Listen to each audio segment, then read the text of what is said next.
On the 8th of April 1959, Harold Watkinson announced that the House of Commons and Cunard were attempting to negotiate a project for funding a brand new, expensive ocean liner. Dennis H. Bates had attended the annual meeting of Cunard, where he would lay out the project simply.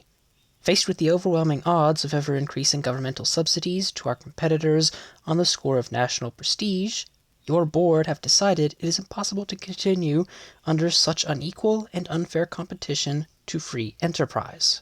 This meeting would note that the Queen Mary and Queen Elizabeth were aging vessels, but were still in excellent condition and popular. However, competition was increasing, with one of the primary sources being the SS United States, which entered service in 1952 for the United States lines. As a result, it was anticipated that with further upcoming competition, the Queens would begin to fall off and their profits would drop.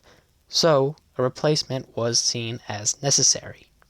Before dedicating itself to partial funding of what would be an expensive ocean liner, the government set up what became known as the Chandos Committee, which would investigate the possibility of funding the construction of 2 liners to replace Queen Mary and Queen Elizabeth for the Cunard line.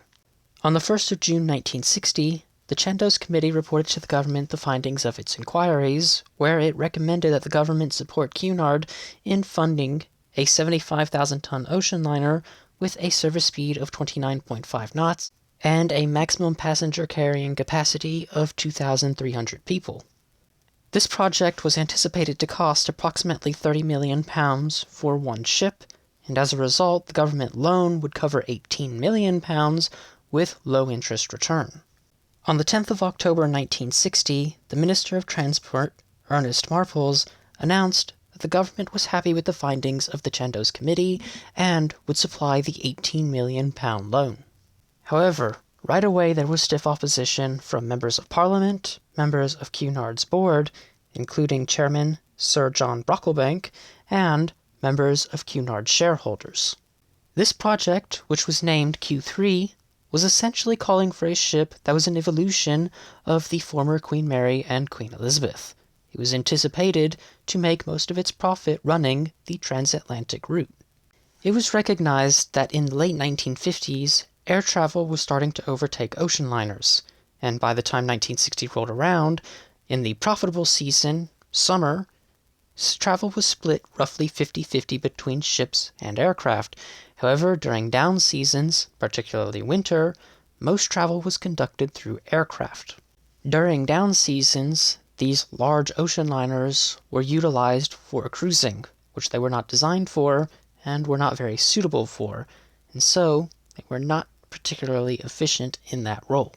As time continued and aircraft further advanced, it was anticipated that the ratio between the two would continue to increase, with aircraft taking the lead, and eventually ships would not be profitable to run on the North Atlantic.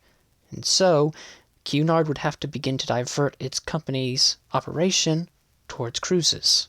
In January of 1961, a shareholder, Raymond Gregory, motioned that Cunard scrap Project Q3 in favor of a complete redesign of the ship's operation, and by June, his motion was dismissed. The next month, in July of 1961, he personally wrote to 20,000 of Cunard shareholders, asking them to sign a petition against Project Q3, and as a result, he attained 4,500 signatures, which totaled roughly £2 million worth of Cunard shares. On the 17th of October 1961, Sir John Brocklebank and Ernest Marples had convened a meeting together to discuss the future of Q3, and 2 days later, on the 19th of October 1961, John Brocklebank announced that Cunard would be cancelling the project. It's worth mentioning that while designing Project Q3, Cunard was in the process of attempting to acquire its own airlines, particularly the British Eagle Airways in 1959. This buyout ultimately fell through because the government restricted competition with BOAC in 1961.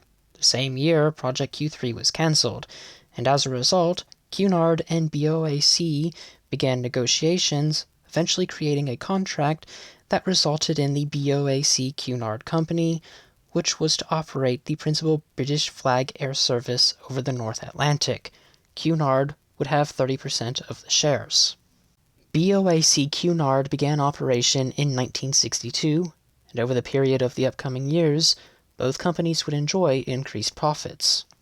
Even though Cunard had cancelled Project Q3 and were now dipping their toes in the airline industry, they were still greatly devoted to constructing a replacement for the aging Queens, and throughout the year of 1962, several proposals were submitted for a smaller, more versatile ship when compared to the Queens. The proposals centered around a more economic-friendly ship, which was capable of operating on the North Atlantic run during the summer season, but during all other seasons, its primary role would be as an effective and profitable cruise liner, something that Cunard had not done. During the opening months of 1963, Cunard had settled on a design and refined it. It resulted in a ship that would have a standard displacement of 50,000 tons, an overall length of 963 feet, a beam of 105 feet, and a draft of 32 feet. These dimensions permitted it to pass many of the world's small waterways, such as the Suez Canal and the Panama Canal, making it ideal for cruising. It was apparent early on that Project Q4 was nothing like Project Q3 was, which was essentially an evolution from the Queen Mary and Queen Elizabeth. However, Q4 would not be an evolution, but a revolution. Of course, one of the more known aspects of the new ship's revolution would be to do with its accommodations and class arrangements being reworked compared to the older Queens. However, as far as profits are concerned, one of the more important areas revolved around the machinery spaces with a complete redesign of the propulsion plant. In 1954, Cunard asked the John Brown shipyard to submit a proposal for a ship that could theoretically replace the Queen Mary and Queen Elizabeth with a new, efficient, high-power propulsion system that was economically viable. The design that John Brown would eventually submit with the new propulsion system would eventually be encased within the Q3 project, but by the time the Q4 project had started, the ship design was scrapped, but Cunard was still interested in the machinery. In order to reach the stipulated speed of 29.5 knots for Project Q3, John Brown recognized that one shaft would have to be capable of producing 55,000 shaft horsepower, and their submitted design would ultimately have 4 shafts. As for the boilers, John Brown got in contact and cooperated with Foster Wheeler. Ultimately, the boiler design was for monstrous 278-ton boilers with superheaters designed to operate at 1,000 degrees Fahrenheit, producing 850 pounds per square inch of pressure. When going over to Project Q4, Cunard wanted to use the same propulsion plant John Brown proposed for Project Q3, though of a reduced size, and the final ship called for 3 of the Foster Wheeler boilers and 2 sets of steam turbines, double reduction, to produce 110,000 shaft horsepower. The ship's propellers would also be of a new design, incorporating 2 6-bladed 19-foot diameter propellers with a 21-foot pitch. It would also be equipped with 2 1,000 horsepower 6.65-foot bow thrusters. The passenger carrying capacity was also slightly reduced from Project Q3.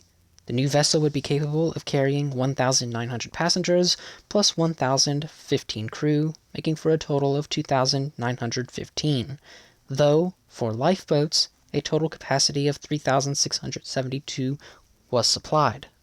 By the summer of 1963, Cunard was happy with their new design, and was prepared to ask the government for the £18 million loan.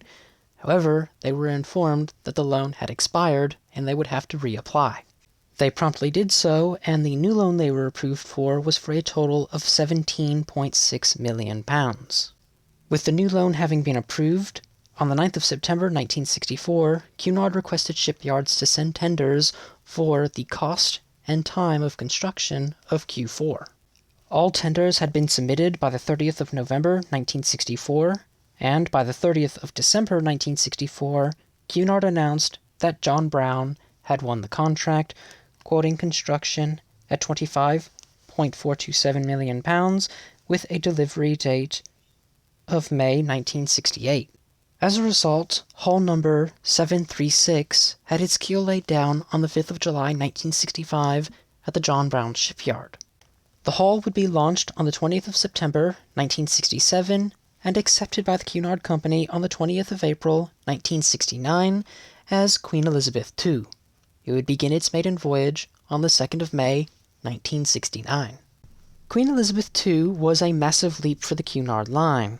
It was the first time that they had commissioned a premier liner in the 20th century that was a downsize from its predecessor, which in this case was Queen Elizabeth I. The ship's design and construction was a radical change from previous Cunard concepts, and this was to fulfill the new intended role of the ship as primarily being a cruise or pleasure vessel. Ultimately, the risk of the new design was well worth the takings, as Queen Elizabeth II would go on to be another one of the greats of the Cunard line. With that having been said, I have nothing more I wish to add on to this topic for today. So, if you have learned something new in this video, why not leave a like and a comment down below, and have a wonderful day.